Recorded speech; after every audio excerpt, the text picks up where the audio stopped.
Hello, नमस्कार. मी स्नेहलता वसेकर. आत्ताच dance rehearsal करून आले मी. गणपती स्पेशल एपिसोड आमचा शूट होतोय सन मराठीवरती. तो काय आहे इव्हेंट हे तुम्हाला लवकरच कळेल, पण खूप मेहनत चालली आहे. सगळे कलाकार आम्ही आतमध्ये डान्स रिहर्सल करतोय आणि आता इथे आले तुमच्याबरोबर जरा गप्पा मारायला आणि मजा मस्ती करायला. स्नेहलताताई, पहिलं तर स्वागत आहे तुमचं स्टार मीडिया मराठीमध्ये. पुन्हा एकदा नवीन मालिकेमधून तुम्ही प्रेक्षकांच्या भेटीला आलात, त्यासाठी तुमचं खूप खूप कॉंग्रॅच्युलेशन. पहिलं तर थँक्यू खूप थँक्यू. सुंदर तोही रोल आहे आणि तो अगोदरचाही रोल प्रेक्षकांना आवडत होता. यामध्ये नक्कीच काहीतरी दमदार असणार, प्रेक्षकांना पाहायला मिळणार आहे. सो आता गणेशोत्सव साजरा होत आहे. काय सांगाल की ताई, तुमच्या आठवणीतला गणेशोत्सव, एखादी आठवण जी अजून लक्षात आहे? माझ्या आठवणीतलं म्हणजे मी जिथे राहायचे म्हणजे माझ्या आईकडे जेव्हा मी राहत होते तेव्हा लहानपणी माझ्या शेजारी गणपती यायचा आणि गणपतीला जोरदार आरती म्हणणं, सगळ्यांशी मिळून मिसळून प्रत्येक घरात गणपती असतो तिकडे जाऊन आरती करणं ही माझी आठवण आहे. आणि गणपतीत पहिल्या दिवशी बाप्पा जितके मोदक खातो तेवढे मोदक मी पण खाते. हो. मला मोदक खूप आवडतात, उकडीचे मोदक. बरं ताई, मोदक सगळ्यांनाच आवडतात. तुम्ही किती, म्हणजे मोदक बनवायला सुद्धा आवडतात की खायलाच फक्त? खायला.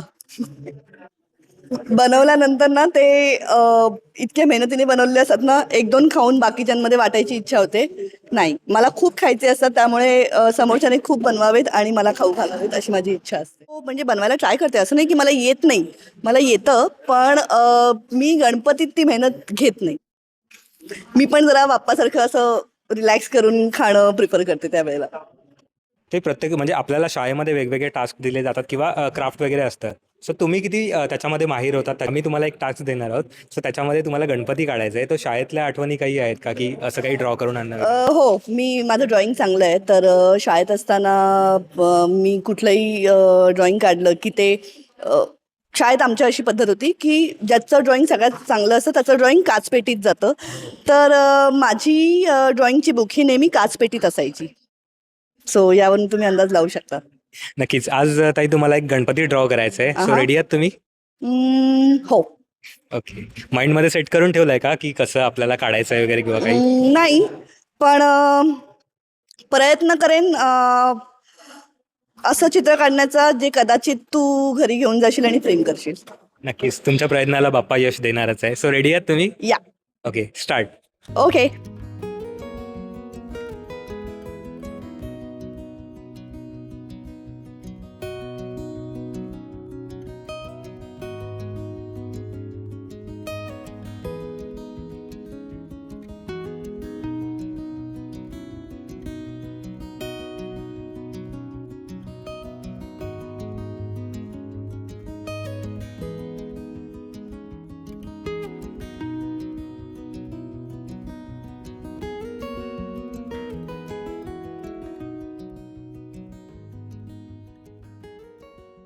ताई, यावर्षीचा गणपती काही प्लॅनिंग केलंय का, की कसं सेलिब्रेट करणार? यावर्षी जरा असं आहे की यावर्षी मी माझ्या घरापासून दूर आहे. म्हणजे मी नाशिकमध्ये शूट करते, त्यामुळे फार माझं घराशी आता कॉन्टॅक्ट नसतो.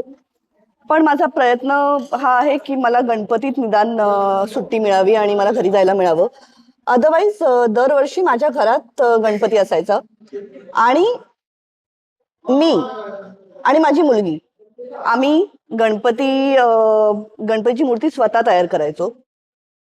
सो ती एक एक्साइटमेंट होती की शाडूची मूर्ती स्वतः तयार करायची. आणि माझ्या घरात जेव्हा गणपती येत होते तेव्हा आम्ही एक रिच्युअल पाळलं होतं की घरी आल्यानंतर जे भाविक बाप्पाचं दर्शन घ्यायला येतात त्यांना एक इन्स्ट्रक्शन होतं किंवा एक विनंती होती की येताना तुम्ही मिठाई किंवा खूप फ्रुट्स वगैरे अशा गोष्टी न आणता तूप आणा, साखर आणा, किंवा कडधान्य आणा, धान्य आणा, राईस आणा, गहू आणा, अशा गोष्टी आणा ज्या त्या 2 दिवसानंतर मला गोरगरिबांमध्ये वाटता येतील बाप्पाचा प्रसाद म्हणून.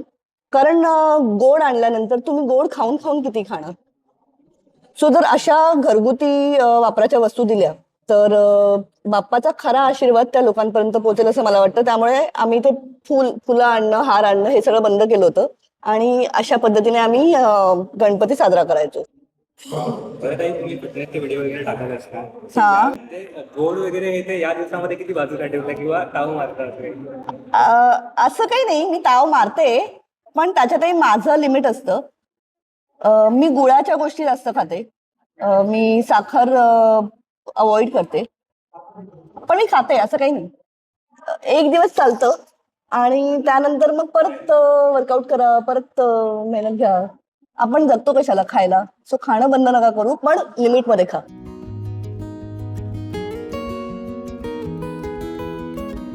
मी हे तुझ्यासाठी बनवते हा.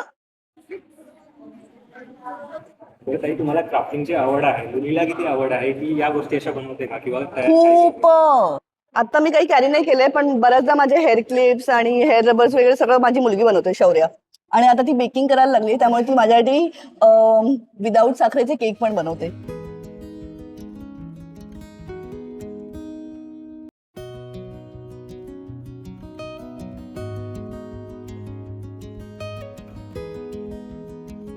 ताई, बाप्पाकडे ना फक्त बाप्पा सगळंच देत असतं आपल्याला. करेक्ट. यावर्षी जर बाप्पाकडे काय मागायचं झालं तर काय?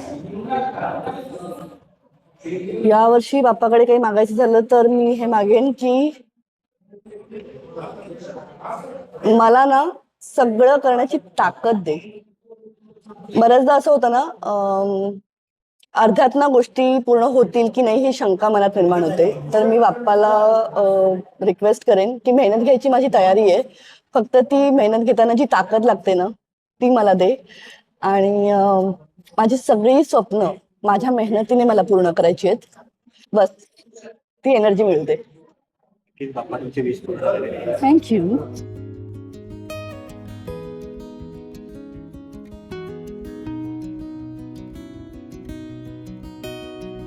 ताई, असं कधी झालंय का की खूप काहीतरी अडचण आलेली आहे आणि विघ्नहर्त्याने ते विघ्न दूर केलंय आणि बाप्पाच पावलं असेल?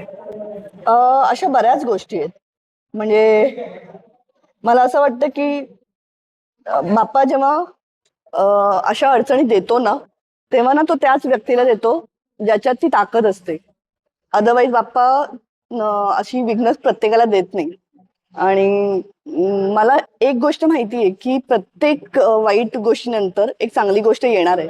त्यामुळे मी त्या गोष्टीला घेऊन पॉझिटिव्ह असते, त्या नेगेटिव्ह गोष्टीपेक्षा जास्त. माझी इच्छा असते प्रत्येक वेळी की ती गोष्ट लवकर संपावी आणि जी पॉझिटिव्ह गोष्ट त्याच्यानंतर येणार आहे ती यावी. सो बाप्पाने मला जर एक गोष्ट शिकवली आहे तर ती ही शिकवली आहे की मेहनत करत राहा, त्याचं फळ तुला मिळत राहील. कधी मिळेल याची अपेक्षा नको ठेवू, ते नक्की मिळेल.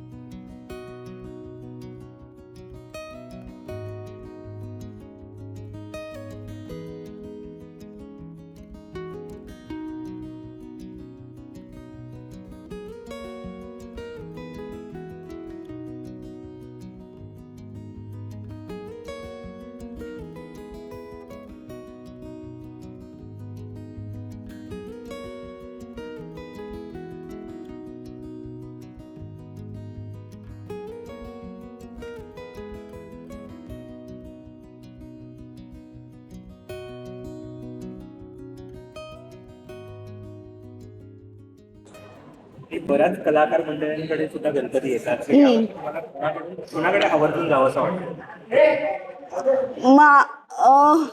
मी ना फार अशी कोणाच्या घरी जात नाही, पण मला असं वाटतं देव कोणाच्या घरात बसलेला नसतो, तो तुमच्या मनात असतो. तर आतापर्यंत ना माझ्या घरात गणपती असल्यामुळे मला जायला नाही मिळायचं, पण यावर्षी मी प्रयत्न करेन माझ्या फ्रेंड्सच्या घरी पण जाईन. त्यामुळे मे बी असेल की मी लालबागच्या राजाला पण नंतर नंतर गर्दी आणि हे सगळं प्रकरण वाढत गेल्यानंतर मी जाणं कमी केलं. मी इथूनच लालबागच्या राजाला रिक्वेस्ट करते किंवा माझं जे गाणं असतं ते मांडते. मला माझी ही संकल्पना आता माझ्या डोक्यात क्लिअर आहे. देव मूर्तीत नसतो, तो तुमच्या मनात असतो.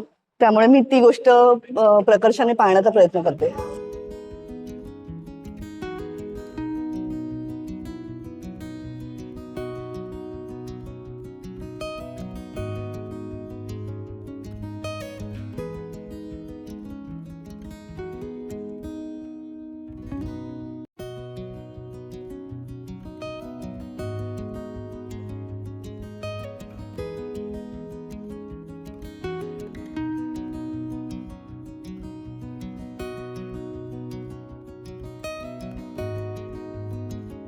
नाही असं नाही आठवत, पण शाळेत असताना मला प्रत्येक वेळी क्राफ्ट आणि ड्रॉइंगमध्ये बक्षीस मिळालं.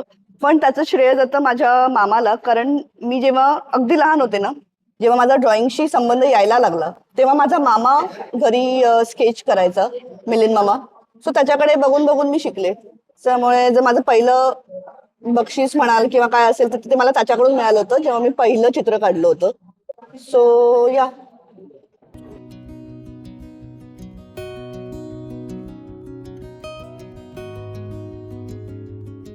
मूर्ती मोदक वगैरे सगळं झालं. आरत्या किती पाठ आहेत? हा, आरती अरे पाठ आहेत रे.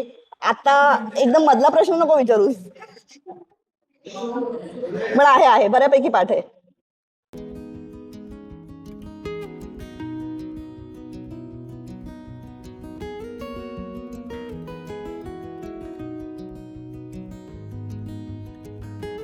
काढलेली ड्रॉइंग पहिली तुम्हाला कोणाला दाखवायला आवडेल? दाखवायची.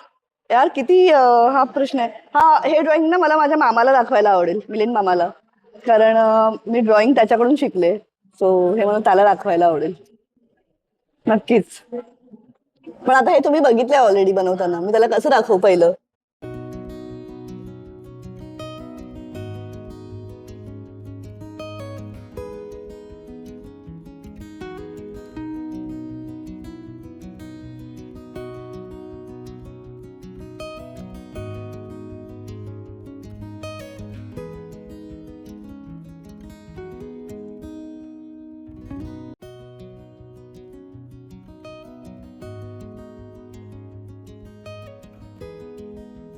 Yes, drawing is ready.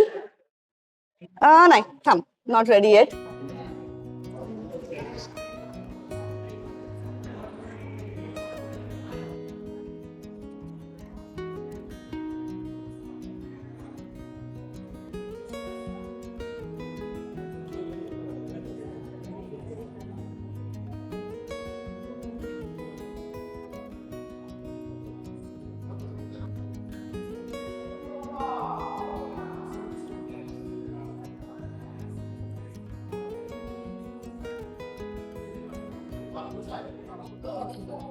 Yeah.